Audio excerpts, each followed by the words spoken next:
আসসালামু আলাইকুম গাইস। সত্য একটা কথা বলতে কি, কিসের বন্ধু বান্ধব, ফ্যামিলির সদস্যদেরকে নিয়ে রেস্টুরেন্টে খাবার মজাই আলাদা।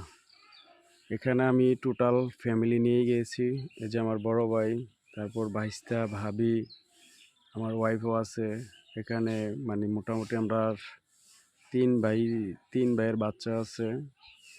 আর এই যে দেখতে পাচ্ছেন, এটা আমার ভাতিজা ফারভেজ, এটা হচ্ছে আমাদের গ্রামের ছেলে, ও হচ্ছে রিফাত।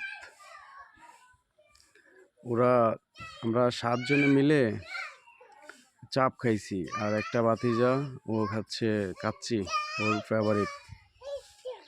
তো খাওয়া দাওয়া করলাম, ভালোই লাগছে মুরগির পিসটা, কিন্তু বেশি খেতে পারি না। আমার ওয়াইফ ছিল তো, ওর আবার একটু মোটা, ও বেশি খেতে চায় তাই। তো কেমন লাগছে ভিডিওটা জানাবেন। পরবর্তী ভিডিও নিয়ে আসার জন্য ওকে, আল্লাহ হাফেজ। চলে গেলাম আপনাদের মাঝ থেকে, খাবার দাবার শেষ করে ফিরে আসছি আবারও।